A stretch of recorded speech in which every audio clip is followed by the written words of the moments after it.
ketika dia ingin mencelakai orang dengan cara tadilah santet atau apa, sampai puluhan juta bahkan sampai ratusan juta untuk sebuah satu kasus. Waduh. Ya ngapain kita mundur kalau udah ada teknologi baru? Ya mereka punya ritual tertentu dengan bantuan jin mereka untuk menyakiti orang lain. Semua juga sudah sakti atuh, udah tinggal satu fakir kuota. Aduh.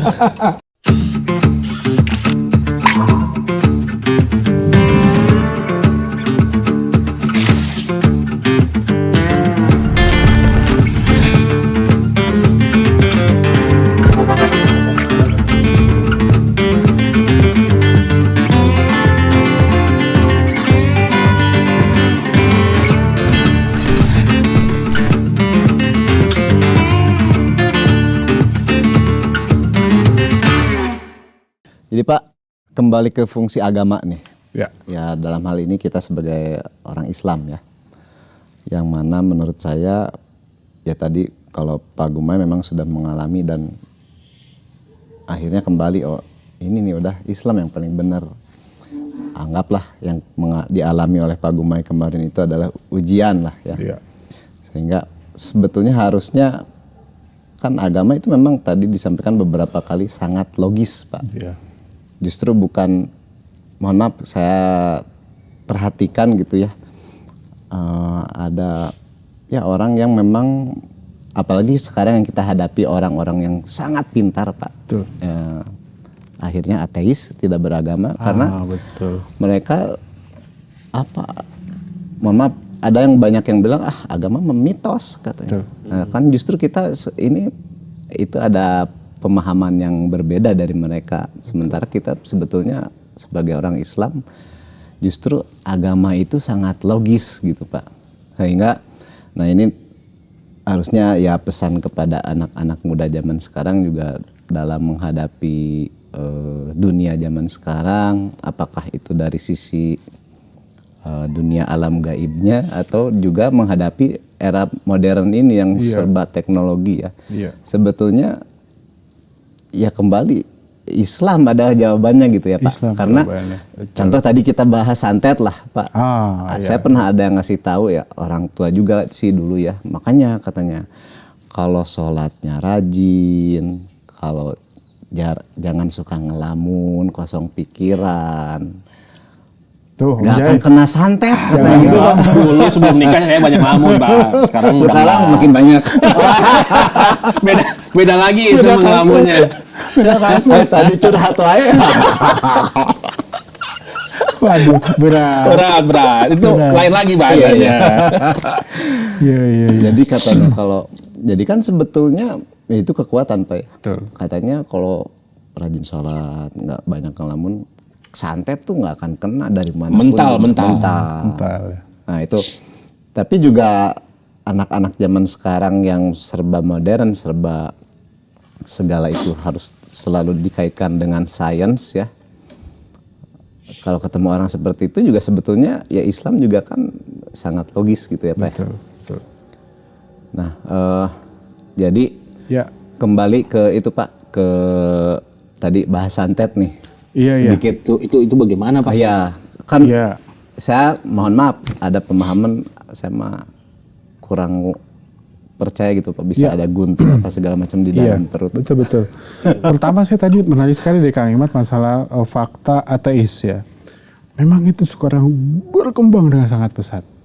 Bayangkan sekarang itu bahkan di negara-negara Muslim di Timur Tengah dari hasil penelitian Pew Research itu survei lah ya. Survei itu udah 23%. Wah, gede banget. Bayangkan kalau dari 100 juta, 23% kan 23 juta orang.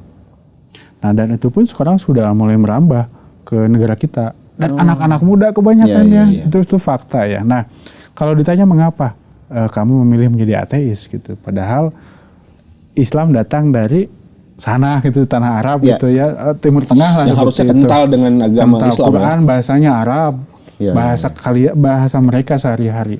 Rupanya justru betul tadi Kang Imat sampaikan tadi, karena agama sudah tidak membawa kepastian. tentang keselamatan, tentang kebenaran, yang ada keraguan, yang ada perang, Mitos. Kok Tidak jadi rasional. agama jadi nggak masuk akal nih, nggak rasional gitu ya? Kok dengan beragama kita malah bunuh-bunuhan, malah saling kafir mengkafirkan, saling musuh-musuhan dengan beragama, dan faktanya yang perang antara agama sesama gitu ya. Iya. Makanya di sana tuh ada kecenderungan untuk awalnya untuk meninggalkan dari syariat, dari ajaran Islam. Lama-lama meninggalkan agama, lama-lama meninggalkan Tuhan. Ya, ya. Bahkan juga di antara mereka ada yang kekecewaan terhadap sosok-sosok rohaniawan yang tidak bisa memberikan suri toladan dalam ilmu, dalam amal, dalam banyak hal lah gitu. Kemudian, wah kalau kayak gini mah, udahlah kita nggak ngikut yang kayak ginian. Ya. Yang kemudian yang menyebabkan kekecewaan demi kekecewaan. Jadi saya terus tadi sangat tertarik dengan apa yang Kang Imad sampaikan. Nah, tentang santet, ya ini juga memang hal yang sebetulnya kalau Kang Imad tadi bilang yang sholat tidak akan kena santet segala macam. Nah, jadi memang kalau saya pahami santet ini kan adalah sebuah kalau perspektif saya dengan perspektif praktisi tentu berbeda ya. Karena apa? Kalau bagi para praktisi mereka punya ritual tertentu dengan bantuan jin mereka untuk menyakiti orang lain. Makanya tadi siapa Kang Imad apa Om Jay yang bilang ada gunting, ada paku, Kang Imad ya, ada rambut, ada segala macam dalam tubuhnya. Karena itu di-share katanya ke sana, dikirim ke sana. Nah, ya itu yang apa namanya dipahami oleh para praktisi. Tapi kalau bagi saya, jadi sebetulnya secara sains memang di dalam diri manusia ini kita gitu ya, kita kan memiliki sebuah mekanisme yang luar biasa, alam sadar, alam bawah sadar. Ya. Kemudian kita ini bisa menciptakan satu sugesti, satu kekuatan pikiran yang itu bisa ditransfer pada orang lain. Ya. Makanya ada istilah hipnotis. Itu kan sangat logis. Ya. Sangat logis. Bahkan tapi memang ini sebetulnya bukan ajaran agama. Toh orang yang tidak beragama pun bisa melakukannya. Iya, betul. Orang yang tidak menyembah Tuhan pun, bahkan mereka nyembah batu ya, bisa melakukannya. Asal punya ilmunya gitu. Asal punya ilmunya.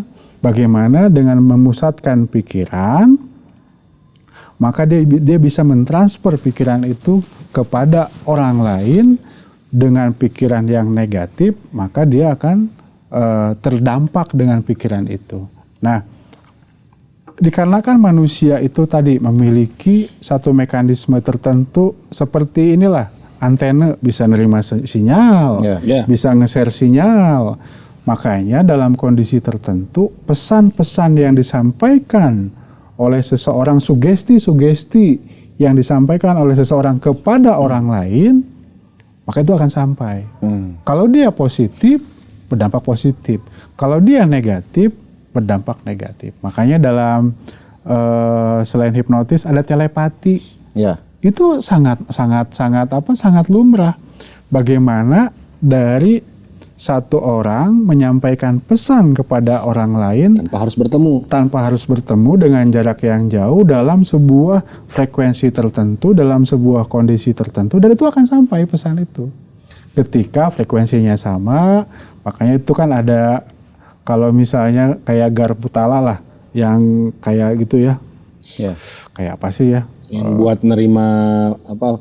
Ya itulah pokoknya. Yang kayak garpu susah dua bahasa Indonesianya, Pak. Garpu dua lah tadi gitu mau ya. nebak apa bahasa Indonesianya susah. Nah itu, mereka ini kan bisa saling berinteraksi Iya. ketika frekuensinya sama, bahasanya beresonansi lah katanya. Makanya bisa bergetar satu sama lain. Nah, manusia ketika seseorang nabi lah bisa mendapatkan wahyu, ketika seseorang bisa mendapatkan wangsit, ketika seseorang bisa mendapatkan mimpi, ketika seseorang bisa mendapatkan kasyaf dan lain-lain. Sebetulnya itu adalah sebuah mekanisme di dalam tubuh setiap manusia yang memungkinkan mendapatkan sinyal, pesan, sugesti, pikiran dari pihak luar. Mimpi misalnya, itu kan sebuah mekanisme dari alam pikiran, alam kejiwaan yang di bawah sadar. Nah, cuman memang ketika kita berbicara santet pada saat ini menjadi sesuatu hal yang tidak masuk akal. Ketika Kang Emma tadi bilang, di situ ada paku, di situ ada, makanya media itu untuk pengambil pakai telur. Iya. Kayak dibuka telurnya, jarum banyak. Biasanya telur ayam cemani tuh yang hitam-hitam, Pak. Tahu aja nih. Saya soalnya bukan ini ya. Saya tuh pernah bukan mengalami sebetulnya ya, melihat orang yang seperti itu gitu. Iya. Harus beli ayam cemani, harus beli pokoknya harus spesifik lah. Kalau ingin melakukan sesuatu itu kayak santet atau mengobati yang santet katanya gitu ya. Yang harus, kena santet maksudnya. Iya, orang yang kena santet itu gitu harus untuk mengeluarkan paku-pakunya itu harus menggunakan ya itu ayam cemani, telur ayam cemani atau pakai media khusus lah kayak gitu-gitu. Nah, itu sebetulnya susah untuk kita masuk ke logika tuh kok bisa, maksudnya kok bisa seperti itu, apa harus seperti itu ya belum mendapat penjelasannya lah Pak untuk ya makanya kan hal-hal seperti itu belum tentu benar. Ya, karena ada faktanya rekayasa, ada bahkan buktinya bahwa itu adalah sebuah rekayasa. Beberapa orang yang katakanlah sudah taubat dan memberikan testimoni bahwa itu ya sebetulnya adalah bagian daripada hal-hal yang diada-adakan. Karena ya memang itu tidak ada dan itu tidak masuk akal. Tapi yang pasti begini, kalau seseorang ingin mentransfer, ingin mengirimkan sebuah pesan, sebuah sugesti, sebuah pemikiran kepada orang lain, itu mungkin, itu sangat mungkin. Cuman memang di zaman dulu ya begitu, ketika teknologi belum ada. Tapi ketika sekarang udah ada HP, kan tuh kudu ngilmu heula tarik napas. Karena WA di WA aja. Karena semua juga sudah sakti atuh, udah tinggal satu. Fakir kuota. Aduh. Itu mah susah ditolong. Anu fakir kuota mah susah ditolong. Saya tolong. Jika fakir kuota mah harus pakai telepati juga. Udah nggak ada ketang Pak, nonton YouTube bae bisa lah. Orang sekarang udah nggak bisa telepati, bukan nggak bisa ya susah dapat, udah ada WA sekarang mah. Ya ngapain kita mundur kalau udah ada teknologi baru? Ya sebenarnya mah pola dasar platform sains kayak gitu, teknologi kayak gitu, ya basicnya mah dari situ. Iya, copy dari sana, cuma di modern aja. Ya betul. Karena kan banyak kejadian juga Pak, zaman dulu ketika ada penemu orang yang sangat pintar justru disangka menyembah setan Pak, kebalikannya. Betul. Malah ditangkap. Apalagi oleh orang pemuka agama ya. Betul. Disangka yang lain-lain padahal itu secara ilmu dia ada penemuan. Betul. Nah, jadi saya sih lebih melihat ke sisi manfaat Pak. Ya. Kalau perhatikan lagi apakah itu santet atau pelet ya. Pelet. Ya.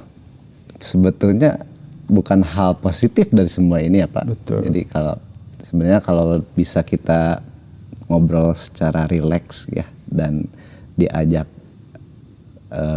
diskusi siapapun sebetulnya sangat mudah ini hal sederhana gitu Pak. Kembali lagi tujuannya apa? Betul. Manfaatnya apa gitu.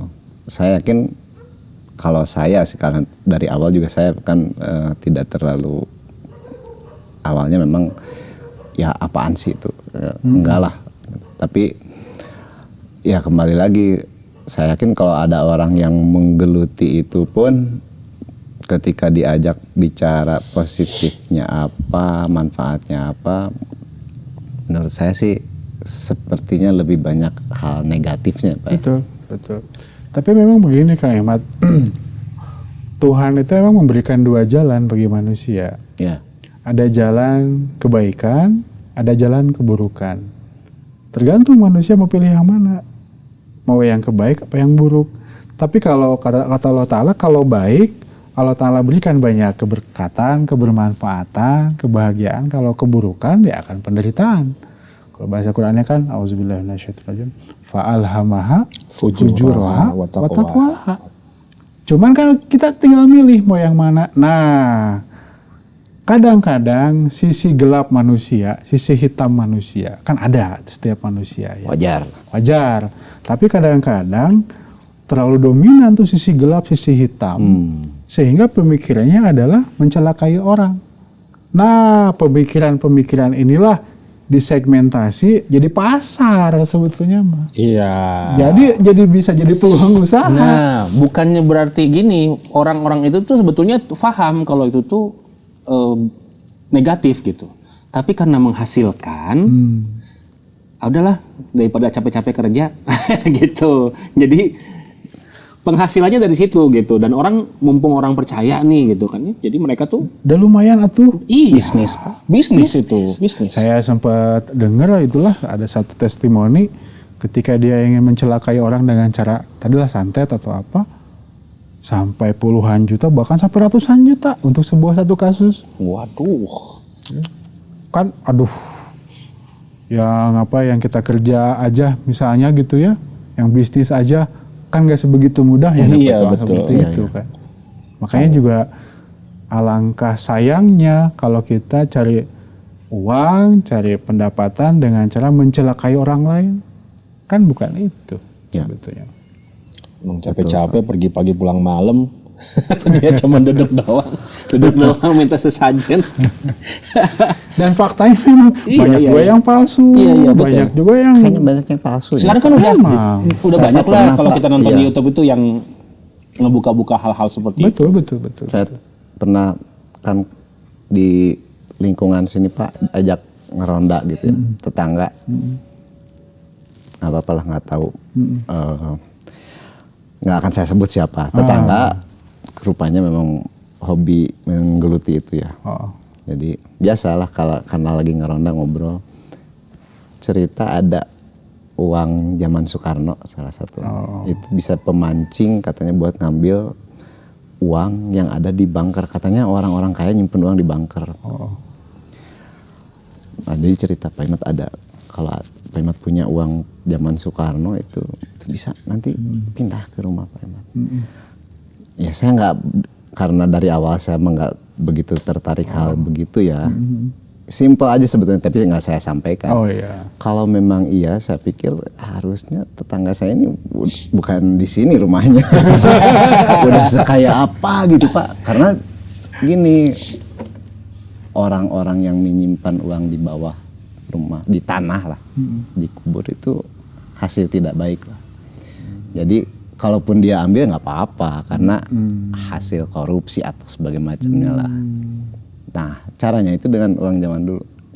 Itu tuh Pak, kemarin-kemarin ini masih ada orang kayak gitu. Cuma kan sederhana aja ya kalau saya sih. Ya harusnya si Bapak ini udah sekaya apa gitu. Ya atau juga itu sebagai sebuah ekspresi dari kepanikan, keputusasaan di dunia nyata udah susah. Iya. Susah. Yang benar-benar halal, yang holol lah gitu, gitu, udah susah gitu. Akhirnya mikir kumaha caranya jadi ke hal-hal yang seperti macam. itu ya. Makanya tadi betul Kang Imat sih menurut saya, pada akhirnya memang hal-hal seperti ini tuh membawa banyak hal-hal yang tidak bermanfaat, bahkan mendatangkan hal yang mudarat. Atau lingkungan juga mungkin Pak, ya apa namanya, tempat dengan siapa kita bergaul menurut saya, apalagi ini anak muda zaman sekarang ya. Betul. Makanya saya banyak bergaul dengan Om Jay, Om Bali. Enggak Karena saya mudah juga Pak. Tikus sewad. Itu mah benar untuk penetral lah, penetral. Jadi memang karena ya kalau kita bergaul dengan orang seperti itu, akhirnya ya sangat mudah ikut-ikutan gitu ya Pak. Betul. Kalau gini Pak, terus ada lagi nih, tadi udah jin udah, setan udah, jelas itu beda. Terus tadi santet udah. Terus tentang orang yang sudah meninggal itu masih bisa datang. Ada kan pemikiran bahwa oh ini nenek moyang katanya. Zaman dulu datang lagi untuk ngejagain kita gitu. sebetulnya orang yang sudah meninggal tuh kan kalau kita percaya sebagai orang Islam mah udah putus aja. Hanya amalannya mungkin ya itu anak yang soleh yang kita tahu yang masih disambung. Nah, itu masih ada sebagian dari kita yang berpikir bahwa orang yang sudah meninggal itu masih bisa terhubung lah dengan kita. Itu benar nggak sih Pak? Maksudnya bisa nggak sih atau memang sudah putus total gitu? Ya, memang sebetulnya kalau dalam ajaran Islam gitu ya, kita masih bisa untuk berkomunikasi, bertemu dengan yang sudah meninggal, yang sudah wafat. Tapi dalam mekanisme yang berbeda. Tidak dalam mekanisme dunia materi seperti ini. Karena beda bentuk. Kita mah jasad, terus di sana kan udah meninggal. Alamnya juga beda, alam barzah misalnya. Satu-satunya cara yang paling memungkinkan kita berjumpa dengan orang yang sudah meninggal hanya melalui mimpi, kasyaf, ru'ya, dan itu semua atas izin Allah Subhanahu Wa Taala. Jadi Rasulullah SAW misalnya ketika Mi'raj berjumpa dengan Nabi Ibrahim, berjumpa dengan Nabi Isa, Nabi Musa, dengan nabi-nabi yang lainnya, bahkan beliau mengimami sholat dengan para nabi yang lain. Kan logikanya bagaimana mungkin kan sudah meninggal? Sudah meninggal, betul. Sudah meninggal. Ya. Sedangkan Rasulullah masih berjasad, masih hidup pada waktu itu. Rupanya ketahui bahwa ini adalah proses rohani, kejadian rohani. Makanya kalau di alam rohani semuanya mungkin terjadi. Atau minimal di alam mimpi lah. Ya. Di alam mimpi Om J ini mau punya bidadari 100 silahkan. Astagfirullah, tuh istri saya denger dikat nanti ya. Enggak, ini mah di alam mimpi kan nanti tinggal bangun. Tinggal bangun nanti makanya. Di cewek aja lah, gampang.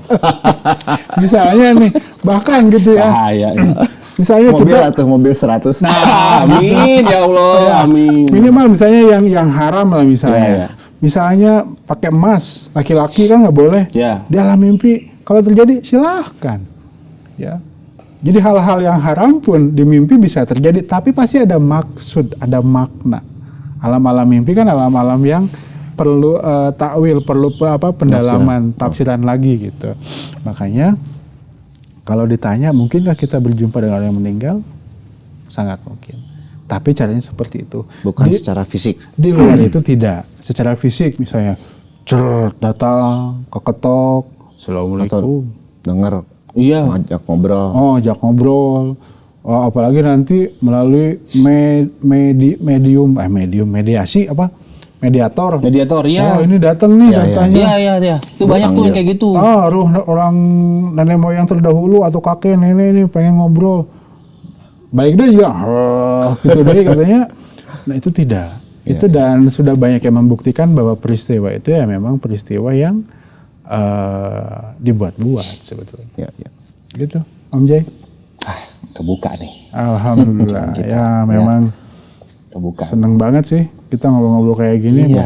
Sebetulnya nggak akan beres-beres Pak. Kalau ngobrolin kayak beginian tuh karena bisa dibilang pemikiran yang dijelaskan oleh Pak Gumai ini tidak lazim. Maksudnya tidak lazim tuh orang sekarang tuh tidak berpikir sampai sana. Karena sudah didoktrin dengan hal-hal yang segalanya itu harus berbentuk makhluk tadi. Betul. Ya kan, harus bentuk makhluk tadi. Ya saya sih ya mungkin ya ini mah sebelum nanti kita nonton Persib ya. Oh iya. Iya kan? Nanti Sama kalau Persib main jalan-jalan Pak. Kenapa? Sepi. Oh iya benar. Saya berharap Persib main tiap hari ya Pak sih kan. Jadi jalan-jalan sepedaan Pak. Iya. Kosong enak kan. Kemarin rame tuh. Pas Persib Day gitu kan. Rame banget itu. Kalau menang macet. Iya. Oh iya. Pas beres harus tahu jamnya. Pas beres harus langsung pulang. Jadi begini. Kita anak muda harus mulai bergerak menerobos, mencari sebuah terobosan dimulai dari hal-hal yang sederhana. Ya. Satu hal yang membuat kita susah move on, susah maju adalah pemikiran-pemikiran mistis, pemikiran-pemikiran yang supranatural seperti itu. Yang menyebabkan kita menjadi, mohon maaf, terkungkung kakinya, pikirannya, badannya untuk maju ke depan. Karena apa? Seperti ada yang narik aja gitu, tidak berkembang. Ya. Kalau itunya pergerakan ke depannya tidak ada, bagaimana rohaninya? Tuh. Makanya kita mulailah dari sekarang. Ya tadi memang Om Jai bilang bahwa apa yang saya sampaikan mungkin menjadi sesuatu hal yang aneh, anti mainstream. Memang sebenarnya tidak demikian. Ini sebagai sebuah pembahasan, sebuah kajian.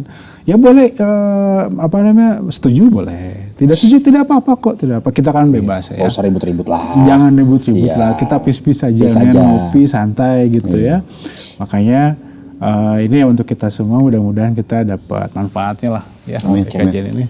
Alhamdulillah. Nanti bahas yang lain tadi ada. Oke. Siap. Terima kasih Pak Kumai. Siap. Terima kasih Pak. Alhamdulillah. Anak berikutnya.